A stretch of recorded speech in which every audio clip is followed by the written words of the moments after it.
Obrigado. Meus queridos irmãos, que a paz esteja convosco. A paz do Senhor, meus irmãos. Que Deus continue sendo glorificado na manhã desse dia, pela sua bondade, pela sua presença em nós.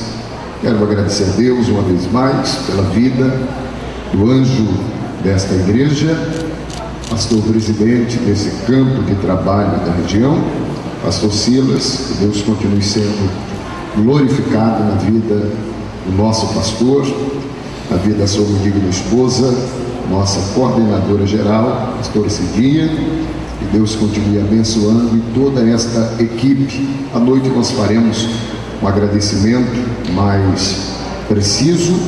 Queremos agradecer a Deus pela vida da Andréia, da Mariana e também pela vida dos Silinhos. Que Deus continue sendo glorificado na vida desta família. Irmã Selma, nossa companheira, como disseram, o pastor Edivaldo, cheia de Deus. Isso é muito bom. Que Deus continue sendo glorificado.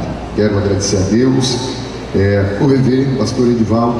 Deus te abençoe, esse amigo, esse irmão, sua digna esposa, a irmã Zilene, que estava dirigindo o trabalho desta manhã, o Gabriel, que tem sido canal de bênção para as nossas vidas, a Gabriela, enfim, todos os nossos queridos irmãos e irmãs. Eu tenho uma palavra de Deus para todos nós na manhã desse dia, portanto eu quero convidá-los para abrir comigo as nossas Bíblias, no capítulo de número 4, da primeira epístola de Paulo aos irmãos em Tessalônica. Primeira epístola de Paulo aos Tessalonicenses, capítulo de número 4. E eu quero ler com vocês o versículo de número 16.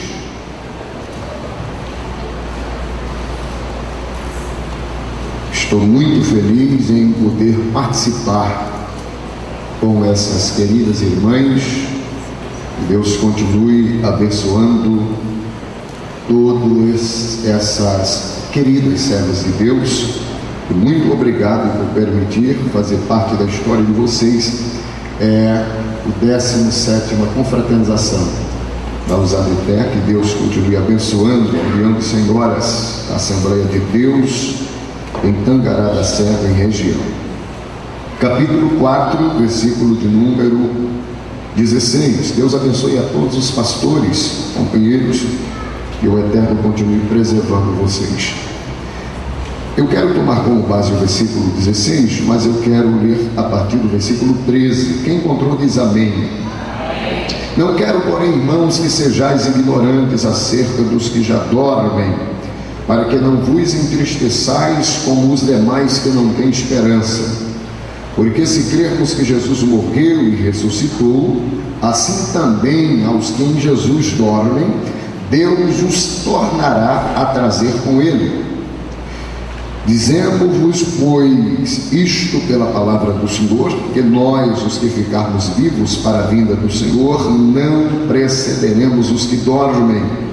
Porque o mesmo Senhor descerá do céu com alarido, e com voz de arcanjo, e com a trombeta de Deus, e os que morreram em Cristo ressuscitarão primeiro.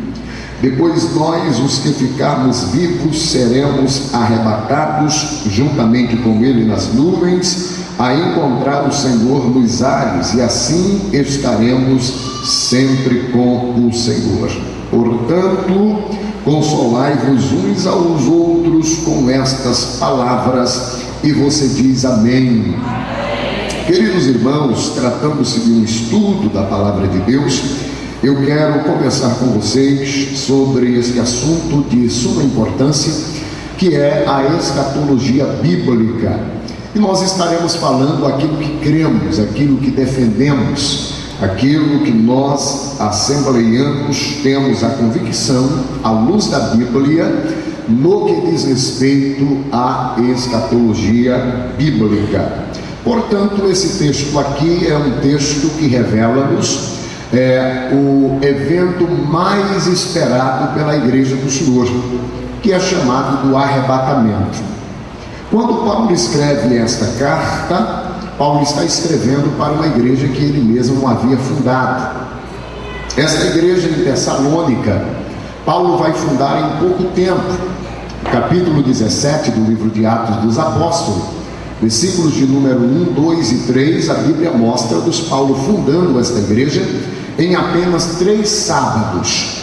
E Paulo vai concentrar a sua mensagem nos 3 sábados que esteve em Tessalônica, pregando e falando da centralidade das Escrituras, que é Cristo Jesus, o ressurreto. E ele vai trabalhar sobre a grande centralidade, falando do projeto da salvação para esta igreja. Ao fundar esta igreja, dias depois, algumas dúvidas vão surgir na igreja, uma vez que Paulo vai ficar apenas 3 sábados pregando nesta igreja no momento da sua fundação. E algumas dúvidas vão surgir em relação a muitos assuntos bíblicos, e dentre eles, a maior preocupação da igreja era concernente os assuntos escatológicos. Algumas dúvidas surgem dentro desse contexto, e Paulo vai escrever a primeira epístola e a segunda epístola para responder perguntas dos irmãos e tirar-lhes grandes dúvidas. E dentre as dúvidas que a igreja em Tessalônica tinha, era concernente um irmão quando partia para o Senhor.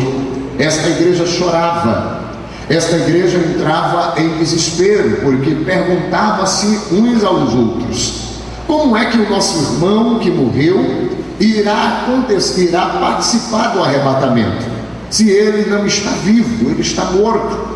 Como que ele participará do arrebatamento se Jesus ainda não voltou e o nosso irmão morreu? E Paulo, sabendo disto, vai escrever esta epístola para responder aos irmãos grandes perguntas. E no versículo, no texto que lemos, Paulo diz para a igreja em Tessalônica: não quero, porém, irmãos, que sejais ignorantes acerca dos que já dormem no Senhor, para que não entreis em desespero como os demais que não têm esperança. Porque se crermos que Cristo morreu e ressuscitou, assim também acontecerá com os que em Cristo agora dormem, pois Deus o tornará a trazer de novo.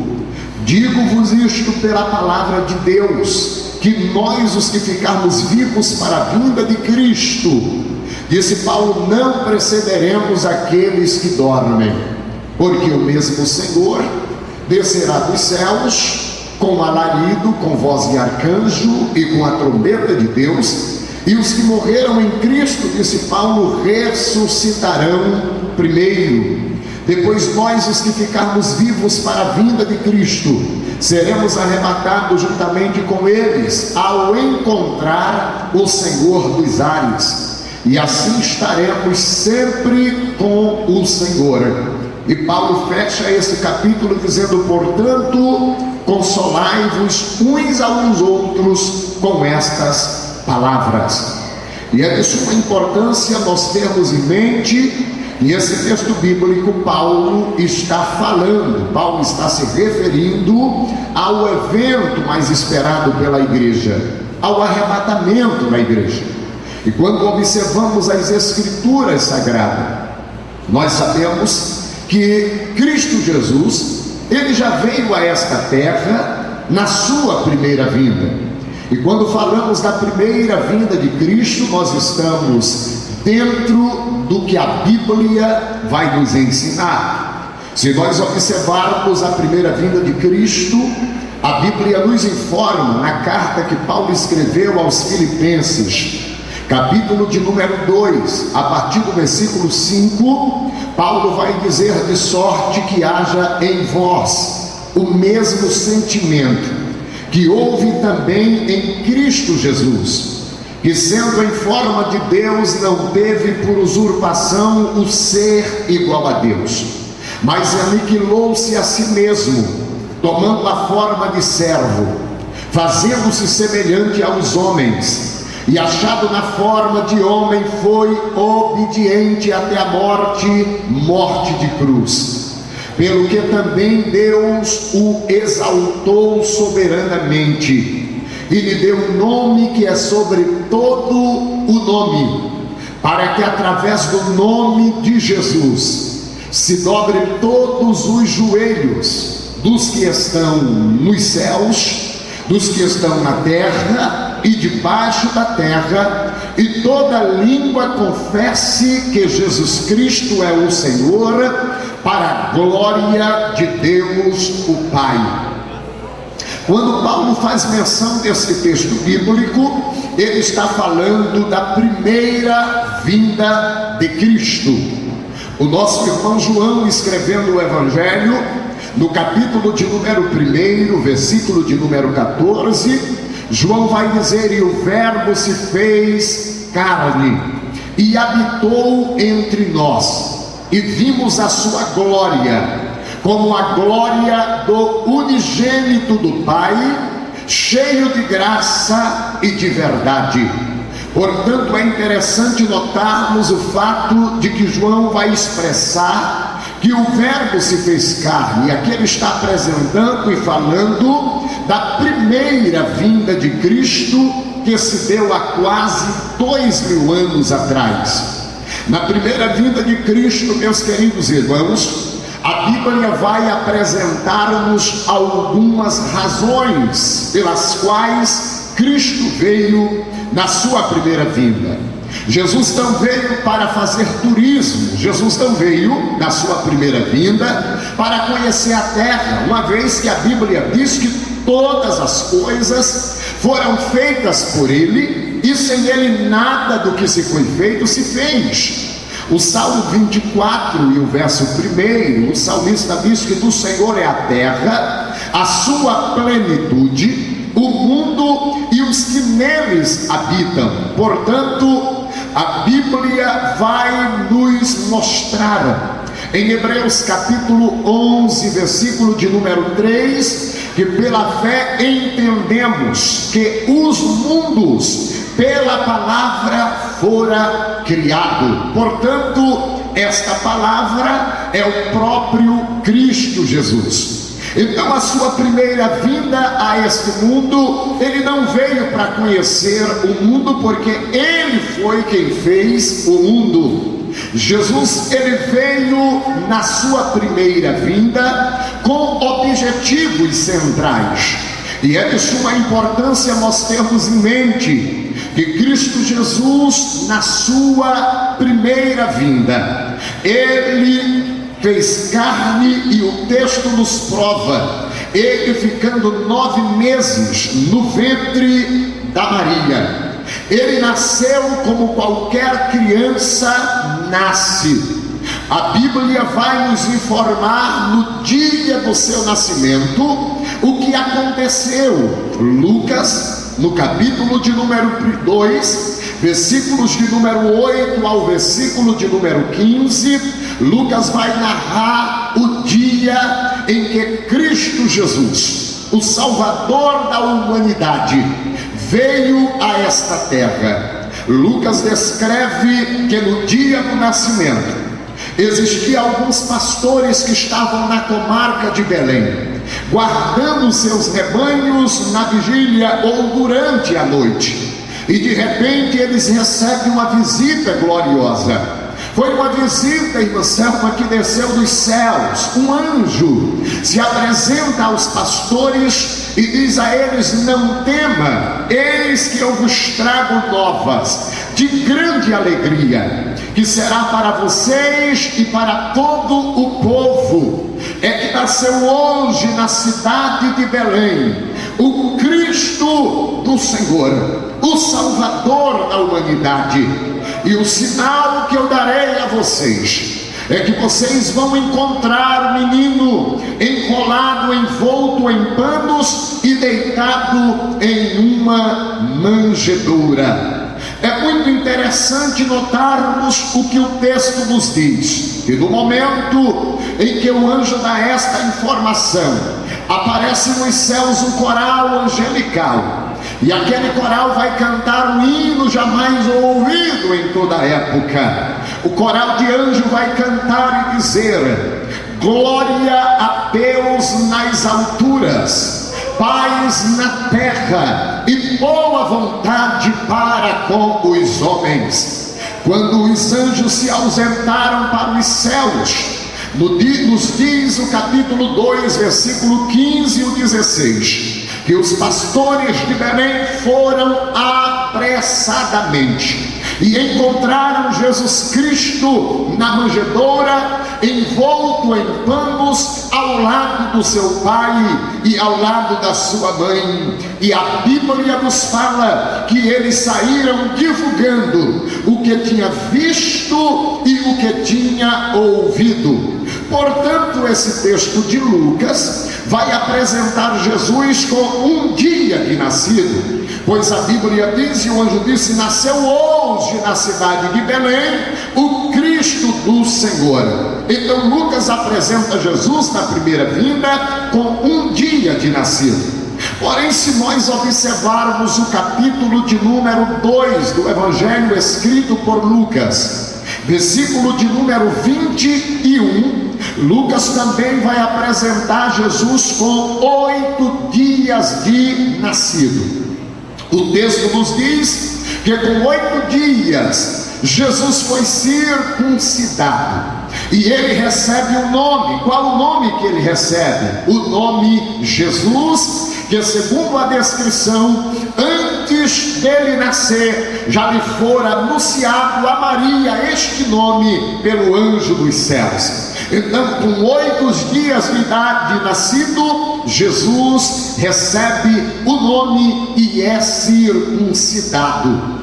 Porém, se nós continuarmos acompanhando a trajetória de Cristo na sua primeira vinda, o capítulo de número 2 do Evangelho escrito por Lucas, versículo 22, Jesus agora é apresentado no templo, e a Bíblia diz que ele é levado ao templo em Jerusalém para cumprir com ele conforme a lei de Moisés determinava.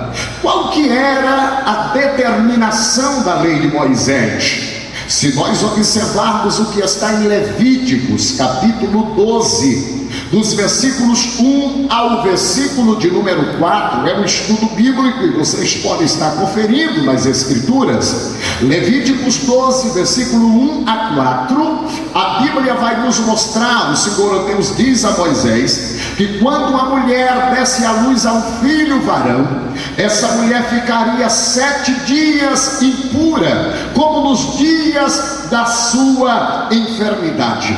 Porém, após contar-se-ia mais 33 dias, e no final dos 33 dias, com mais 7 dias, esta mulher levaria o seu filho ao templo para ser apresentado. Portanto, ao lermos Lucas capítulo 2, versículo 22, Jesus agora está com 40 dias de nascido, e é com 40 dias que ele é levado ao templo. E chegando ao templo, o velhinho Simeão o recebe em seus braços e faz uma oração dizendo: agora, pois, ó Senhor, despede em paz os teus servos, porque os meus olhos já viram a tua salvação. Louvado para sempre seja o nome do Senhor. Porém, de continuarmos olhando os textos bíblicos e observando Jesus na sua primeira vinda, lá do Evangelho de Jesus Cristo escrito por Mateus, lá no capítulo de número 2, do versículo de número 1 ao versículo 16, nós encontraremos Jesus agora com 2 anos de idade. Pastor, mas eu achava que a visita dos pastores de Belém e a visita dos magos se deu na mesma ocasião. Porém, se você observar e comparar Lucas 2, dos versículos 8 a 15, e Mateus capítulo 2, dos versículos 1 ao 16, você irá perceber que há uma diferença de 2 anos. Os pastores de Belém visitaram Jesus com um dia de nascido. Jesus está na manjedoura. Os grandes sábios que vieram do Oriente, os magos, eles visitaram Jesus. Jesus está com 2 anos, segundo o texto bíblico, pois a Bíblia diz que veio os sábios do Oriente até Herodes e perguntaram-lhes: onde é nascido aquele que é o rei de Israel? Porque vimos a sua estrela. O dicionário bíblico Orlando Boyer vai nos informar que esses homens, um veio da Índia, o outro veio da Grécia e o outro veio do Egito.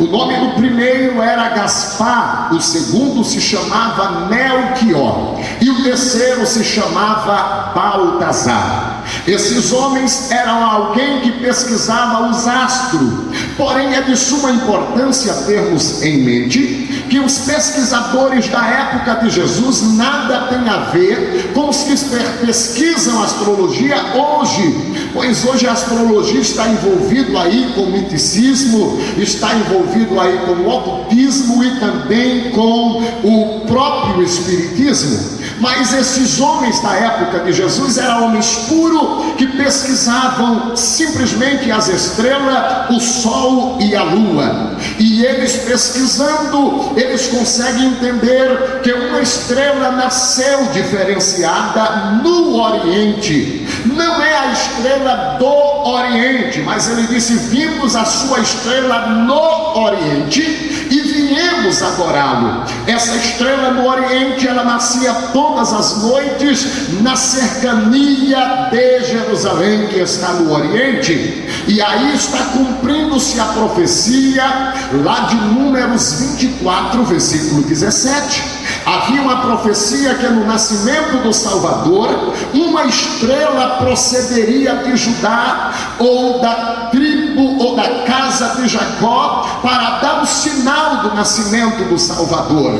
Esses pesquisadores pesquisam durante 2 anos, e agora eles vão para Belém. E o que é interessante é que todos chegaram no mesmo dia, na mesma ocasião, mesmo vindo da Índia, outro da Grécia e do Egito. E quando eles procuraram pelo Salvador, pelo rei, a Bíblia diz que Herodes se perturbou e todo Israel com ele, isto em Mateus capítulo 2, versículo 3. Porém, eles vão perguntar aos escribas aonde havia de nascer o Salvador.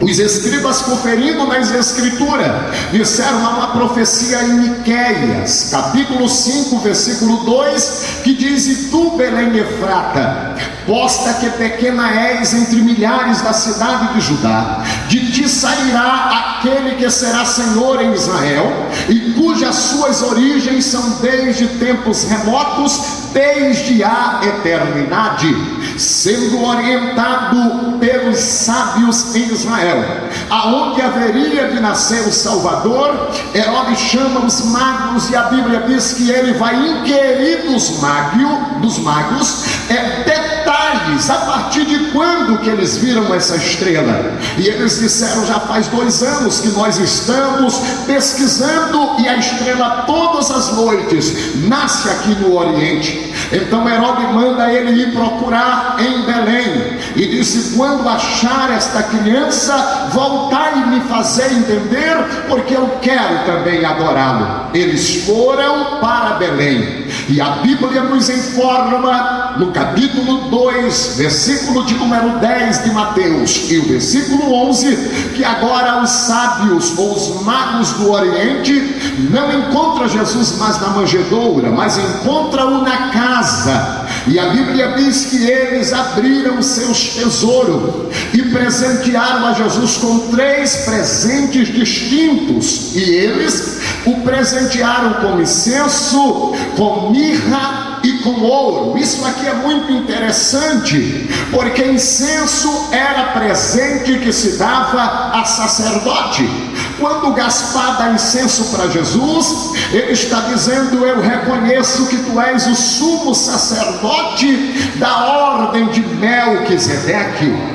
Quando Melquior dá para Jesus mirra era presente que se presenteava profeta. Ele estava dizendo: eu reconheço que tu és o profeta maior do que Elias, maior do que Eliseu, maior do que Isaías, maior do que Jeremias. Tu és o profeta maior do que João Batista, tu és o profeta eterno. Porém, Baltazar vai dar para Jesus ouro, e ouro era presente de rei. Quando Baltazar dá ouro para Jesus, ele está dizendo: eu reconheço que tu és o rei eterno da descendência de Davi, cujo reino não terá fim. Por isso eu te presenteio com ouro.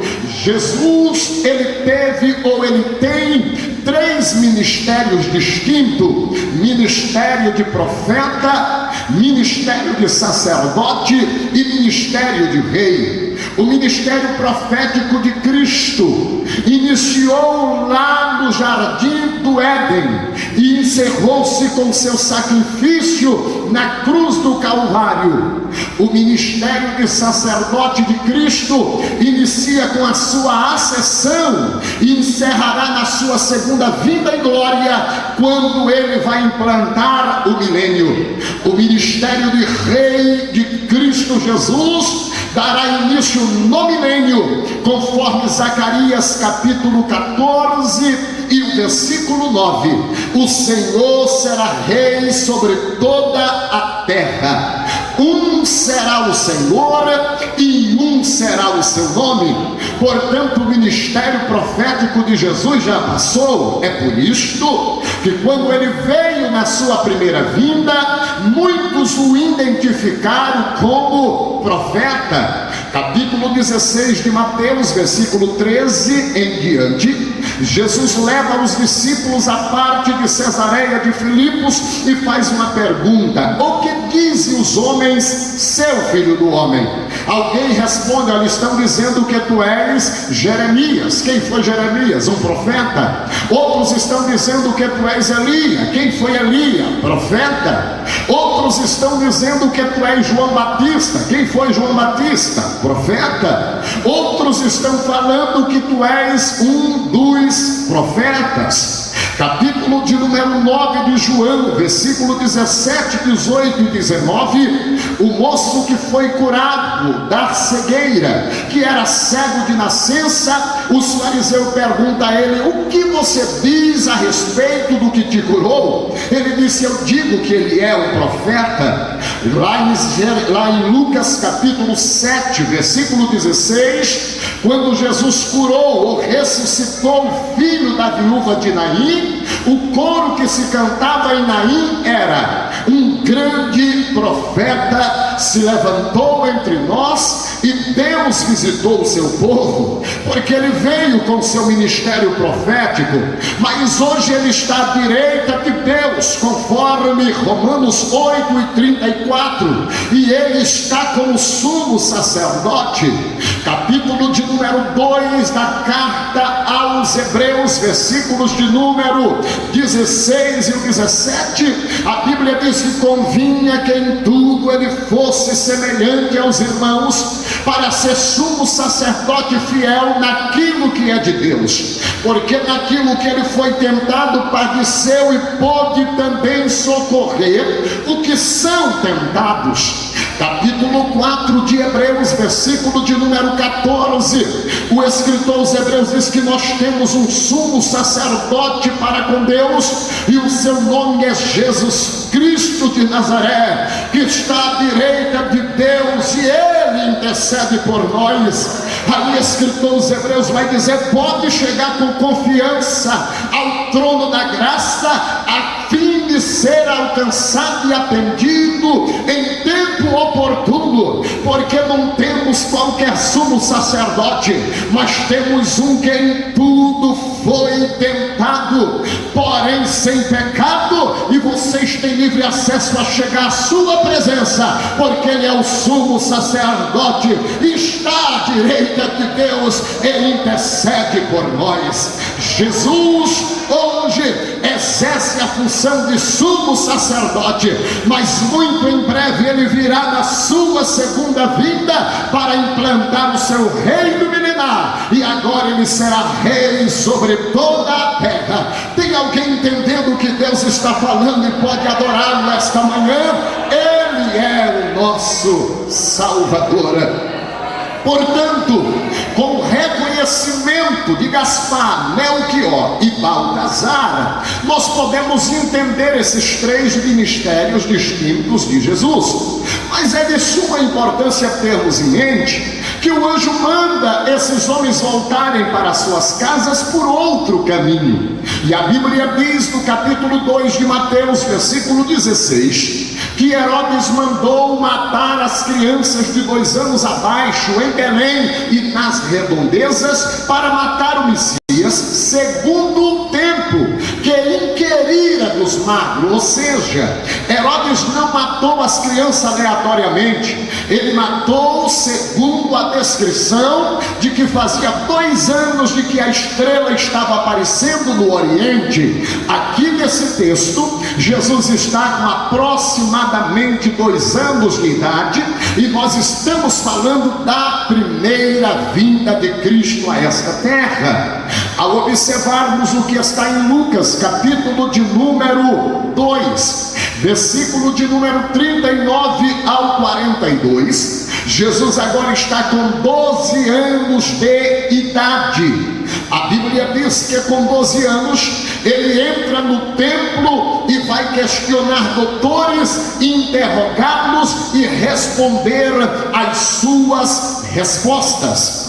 Porém, se nós continuarmos lendo e acompanhando a trajetória de Cristo Jesus na sua primeira vinda, nós podemos observar em Lucas, capítulo de número 3, e o versículo de número 23, que a Bíblia diz: e era Jesus agora de quase 30 anos de idade.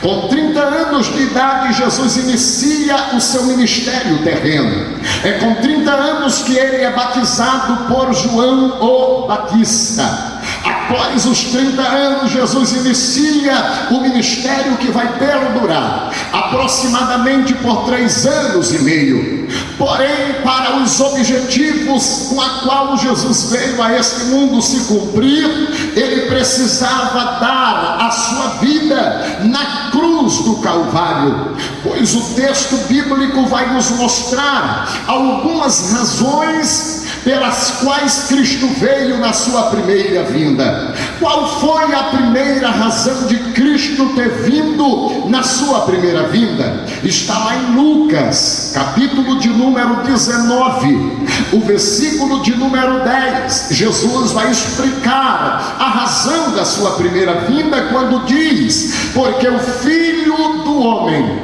veio buscar e salvar os que se havia perdido. Portanto, a primeira razão, o primeiro objetivo de Cristo foi buscar e salvar o que se havia perdido. O homem se perdeu de Deus após o pecado. A Bíblia vai nos informar que após o pecado de Adão, lá no livro de Romanos capítulo 5, versículo 12, Paulo diz: como por um homem entrou o pecado, e pelo pecado a morte passou a todos os homens, assim todos pecaram. Isaías capítulo 59, versículo de número 2, a Bíblia diz que o pecado e a iniquidade do homem fazem divisão entre o homem e Deus. Romanos capítulo de número 3 e o versículo 23, a Bíblia diz que todos pecaram e destituídos estão da glória de Deus. Lamentações de Jeremias capítulo 3, versículo de número 39, Jeremias vai dizer de que se queixa-se o homem vivente, queixa-se cada um dos seus próprios pecados. Lá em Romanos capítulo 6, versículo 23, a Bíblia diz que o salário do pecado é a morte, mas o dom gratuito de Deus é a vida eterna por nosso Senhor e Salvador Jesus Cristo. Quando o homem pecou, Paulo vai nos informar, Romanos capítulo 3, versículo 12, que todos se perderam de Deus, todos se extraviaram, todos se fizeram inúteis. Não há um só que faça o bem, não há um sequer. Uma vez que o homem se perdeu de Deus, Cristo Jesus, de livre e espontânea vontade, diz ao Pai: eu vou me fazer carne, eu vou na terra, eu vou me fazer homem, e eu vou resgatar o homem que se perdeu. E quando ele é questionado a razão da sua vinda, ele disse: o Filho do Homem veio buscar e salvar o que se havia perdido. Portanto, a primeira razão da vinda de Cristo, na sua primeira vinda, foi buscar e salvar o que se havia perdido. Porém, o pecado fez com que o homem morresse. Paulo vai dizer em Efésios capítulo 2, versículo 1, que nós estávamos mortos em nossos delitos e pecados. Aí agora Jesus vem com o segundo objetivo. Qual que é o segundo objetivo? Lá em João capítulo 10, versículo de número 10, Jesus vai dizer: o ladrão não vem senão para roubar, matar e destruir, mas eu vim para que tenham vida e a tenham com abundância. Jesus, ele veio para trazer vida para todos nós. Nós estávamos mortos, nós não valíamos nada, mas Cristo Jesus, na sua primeira vinda, ele veio trazer vida, e não é uma vida limitada, é vida com abundância. Louvado para sempre seja o nome do Senhor. Porém, Isaías nos informa no capítulo 59, versículo 2, que o pecado causara uma parede entre o homem e Deus. Jesus agora veio com o terceiro objetivo. Qual é ele? Lá em segunda carta de Paulo aos Coríntios, capítulo de número 5, versículo de número 17, 18 e o 19, ele vai dizer: de sorte que se alguém está em Cristo, nova criatura é, as coisas velhas se passaram, eis que tudo se fez novo. Aí Paulo diz: tudo isto provém de Deus, que nos reconciliou consigo mesmo por intermédio de Cristo Jesus, e nos deu o ministério da reconciliação. Isto é, Deus estava em Cristo reconciliando consigo o mundo e nos deu a palavra da reconciliação. É por isso que lá na cruz do Calvário, quando Cristo dá um brado dizendo: está consumado, Mateus no capítulo 27, versículo 51, nos traz a informação que o véu do templo se rasgou de alto a baixo. O porquê que o véu se rasgou de alto a baixo? Porque ele veio agora quebrar a barreira de separação entre o homem e Deus. Ele veio unir o homem novamente à glória de Deus, e ele quebra esta barreira. Ele nos reconciliou com Cristo. Hoje não precisamos de sumo sacerdote nem de cordeiro para trazer ao templo, mas é só dobrar o joelho que a conexão está liberada, que a parede foi quebrada. Hoje todos nós temos acesso ao trono da graça por intermédio de Cristo Jesus, o nosso Senhor. Com razão, o escritor aos Hebreus, no capítulo de número 10, louvado seja o nome do Senhor, versículo 19, vai dizer: temos, pois, ousadia para entrar no santuário pelo novo e vivo caminho que Cristo nos consagrou, pelo véu, isto é, pela sua carne, pelo seu sangue. Hoje eu e você não devemos mais nada para Satanás. A cédula que era contrária a nós, Cristo Jesus pegou-a e cravou na cruz do Calvário e disse: você está livre, você está liberto. Você não deve mais um centavo furado para o inimigo. Agora você é propriedade minha. Você é geração eleita, é sacerdócio real, é nação santa, é povo adquirido para anunciar as virtudes daquele que vos chamou das trevas para a sua maravilhosa luz. Tem alguém entendendo o sacrifício de Cristo e pode agradecer a Ele esta manhã?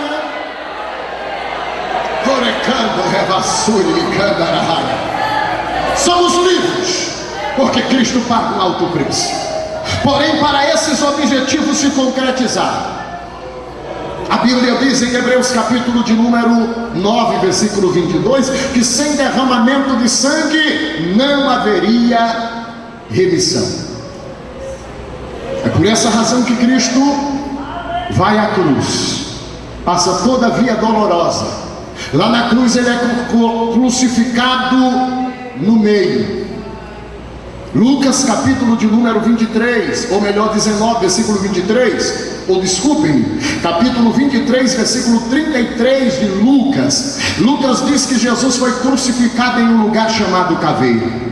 É naquele lugar que ele vai dar a decisão e o veredito final, dizendo está consumado. E a palavra consumado no grego é tetelestai, que significa está feito aquilo pelo qual eu vim fazer. Mas deixa eu dizer algo para vocês aqui esta manhã, nesse início de tarde. A maior vitória do cristianismo não está simplesmente pelo fato do verbo se fazer carne. A maior vitória do cristianismo não está pelo fato simplesmente de Cristo ter andado a via dolorosa com a cruz. A maior vitória do cristianismo não está simplesmente pelo fato dele ter levado uma coroa com 72 espinhos, segundo os estudiosos. Aonde está a maior vitória do cristianismo? A maior vitória do cristianismo está no sepulcro vazio. Ele não ficou em uma tumba fria. Ele fica o primeiro dia, o segundo dia e o terceiro dia. Mas de manhã cedo, no terceiro dia, a tumba se abre, não de fora para dentro, mas de dentro para fora. Ele ressuscitou e está vivo à direita de Deus. E esta tarde nós temos liberdade para lhe adorar, para lhe magnificar, porque Ele não está morto, Jesus está vivo. E é por isso que cantamos, porque Ele vive, eu posso crer no amanhã. Porque Ele vive, não tem temor. Porque Ele vive, Ele pode proporcionar cura. Porque Ele vive, nós podemos lhe adorar. Porque Ele vive, Ele é o Senhor da tua vida e da tua família. Porque Ele vive, Ele entra com providência esta tarde. Porque Ele vive, Ele é digno de ser magnificado, adorado, exaltado pelos séculos dos séculos. Porque Ele não está em uma tumba fria. Jesus já ressuscitou, está vivo. Eu já falei com Ele hoje de manhã e eu sei que Ele está vivo. Quantos têm a convicção que Ele está vivo? Levante a mão e adora. Jesus está vivo.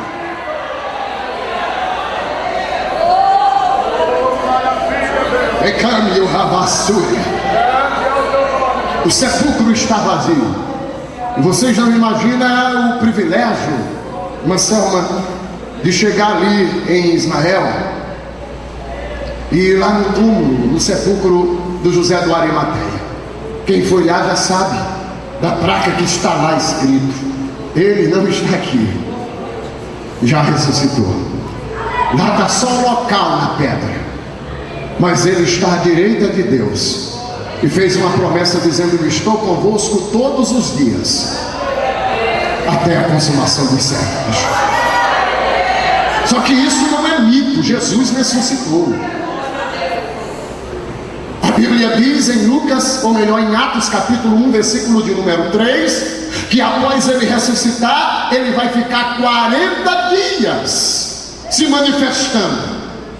Lá na primeira carta de Paulo aos Coríntios, capítulo 15, versículo de número 3 ao 7, Paulo disse: eis que eu escrevo para vocês o que também recebi do Senhor, é que o Senhor Jesus, ele ressuscitou segundo as Escrituras. Ele foi morto, mas ele ressuscitou segundo as Escrituras. Ele se manifestou a Cefas segundo as Escrituras. Ele se manifestou aos discípulos segundo as Escrituras. Ele apareceu para mais de 500 irmãos, dos quais a maior parte deles vivem segundo as Escrituras. Ele se manifestou a Tiago segundo as Escrituras. Ele também, por derradeiro de todos, apareceu a mim. Eu não sou digno de ser chamado apóstolo, mas ele quis se manifestar a mim, e eu dou testemunho que ele ressuscitou segundo as Escrituras.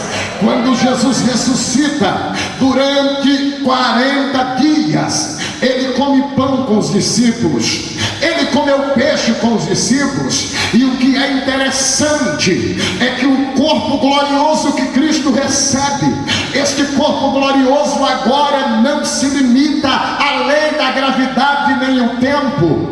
Capítulo de número 20 do Evangelho escrito por João, versículo de número 19 em diante, diz a Bíblia que os discípulos estão trancados dentro de uma casa, com medo da fúria dos judeus, e Jesus entrou com a porta fechada. Não sabe se ele entrou pela parede, se ele entrou pelo teto, se ele passou pela porta, mas ele vai para o meio dos discípulos e diz: Pai seja convosco. O corpo glorioso de Cristo, ora ele estava em Jerusalém, ora ele estava lá na Galileia, ora ele estava em Cafarnaum, ora ele estava em Belém, porque o corpo incorruptível não está limitado a tempo, a espaço, a lei da gravidade. Mas sabe o que é lindo entender? É que a Bíblia nos faz uma promessa. Qual a promessa? Filipenses capítulo 3, versículo 20 e o 21, diz-nos o texto: mas a nossa cidade está nos céus, diante de onde também aguardamos e esperamos o Salvador, o Senhor Jesus Cristo, o qual transformará o nosso corpo abatido a ser semelhante ao dele, e assim como ele é, nós seremos. Isso aqui é muito lindo, porque o sofrimento só vai durar até o momento em que a igreja for arrebatada. No arrebatamento, quem sofre de alguma enfermidade não vai sofrer mais. Aguenta um pouco mais, porque isso terá um fim. Glória seja dada o nome do Senhor. Esta enfermidade não vai perdurar por muito tempo. Paulo vai escrever com muita graça o capítulo de número 15 da primeira carta aos irmãos em Corinto, versículo 51 em diante. Paulo disse: eis que eu vos digo um mistério. Na verdade, nem todos morreremos, mas todos seremos transformados num momento, no abrir e fechar de olhos, ante a última trombeta. Porque a trombeta soará, e os mortos em Cristo ressuscitarão incorruptível, e há de ser que aquilo que é corruptível se revista da incorruptibilidade, e aquilo que é mortal se revestir da imortalidade. E quando aquilo que é corruptível se revestir da incorruptibilidade, e aquilo que é mortal se revestir da imortalidade, então cumpre-se-á o que está escrito: tragado foi a morte pela vitória. Aí ele pergunta: onde está a morte, a tua vitória? E onde está inferno, o teu aguilhão? Tragado foi a morte pela vitória.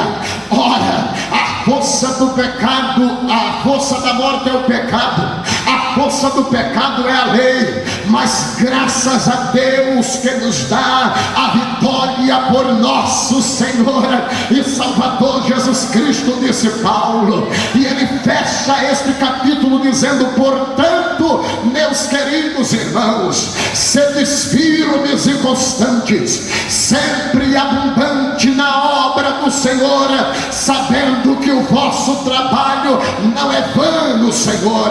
Tem recompensa para o teu trabalho, minha irmã. Tem recompensa para o teu trabalho, meu irmão. Ao recompensa da parte de Deus para aqueles que trabalham. E muito em breve, o nosso irmão João descreve na primeira epístola, capítulo 3, versículo 2, João disse: amados, ainda não é manifesto aquilo que haveremos de ser, mas quando ele raiar nas nuvens, assim como ele é, nós seremos, e como ele é, nós o veremos. Esta promessa é real, arrebatamento é real, e muito em breve ele raiará nas nuvens dos céus, e este corpo imortal será revestido da imortalidade, este corpo corruptível será revestido da incorruptibilidade, e lá nós podemos cantar que vai ser só vitória, só alegria,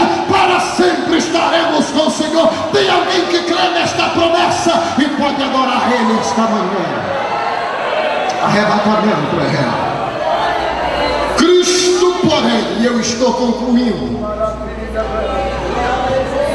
após os 40 dias em que ele está na terra após a ressurreição, capítulo 1 de Atos, versículo de número 8, após ele dar instrução aos discípulos: mas receberei a virtude do Espírito Santo que há de vir sobre vós, e ser-me-ei as minhas testemunhas, tanto em Jerusalém como em toda a Judéia, Samaria e até aos confins da terra.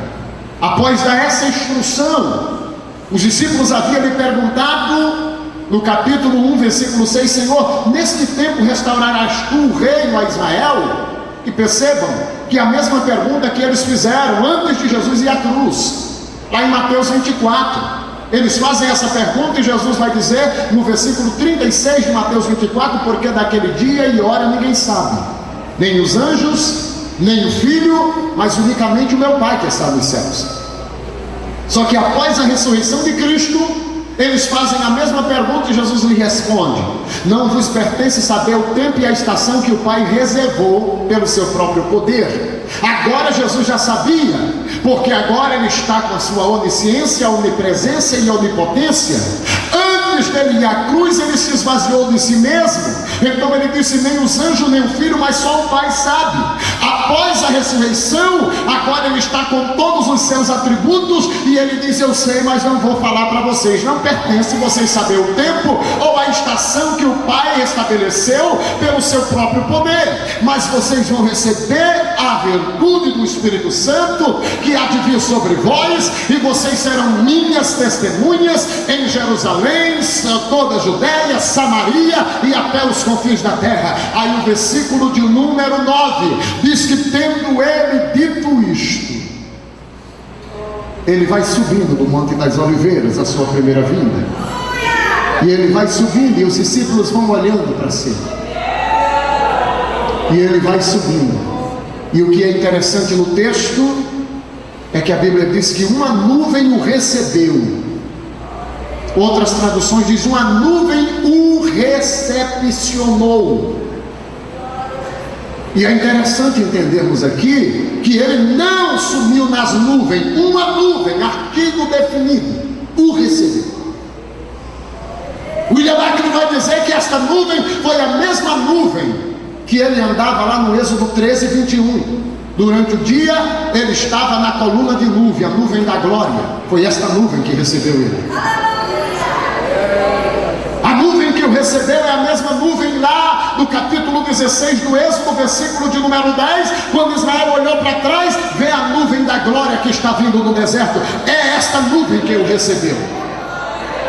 A nuvem que recebeu ele é a nuvem do Êxodo, capítulo 40, versículo 34, que na inauguração do tabernáculo, a nuvem da glória baixou sobre o tabernáculo.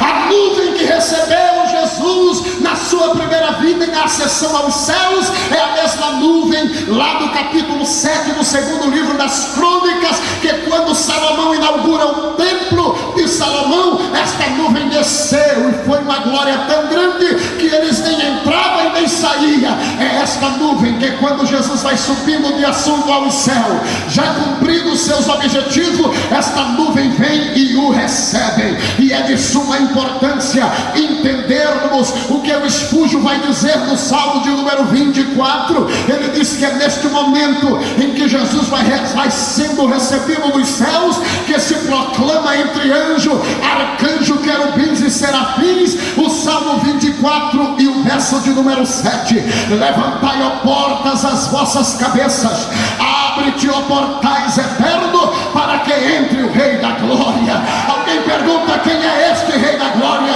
Outros respondem: é o Senhor, é o Deus poderoso na guerra, Ele é o Rei da Glória. E é neste momento que esta nuvem recebe, que Cristo ele sobe às mansões celestiais, mas ele fez uma promessa dizendo: eu voltarei outra vez, eu vou levar vocês para mim mesmo. Aonde eu vou estar, vocês vão estar também. E passa-se os céus e a terra, mas esta promessa permanecerá de pé. Borracha no cão não vai apagar esta promessa. Esta promessa é real. Muito em breve ele virá.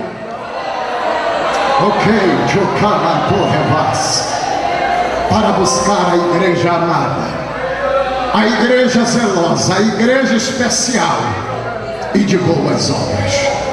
Que Deus abençoe a sua igreja, que Deus os preserve, que Deus os dê graça. Vamos parar aqui com a sessão de Cristo aos céus. Eu falei-lhes da primeira vinda de Cristo e dos seus objetivos. À noite, se o Senhor permitir, nós iremos voltar a esse texto de 1 de Tessalonicenses. Vamos estar falando do arrebatamento da igreja.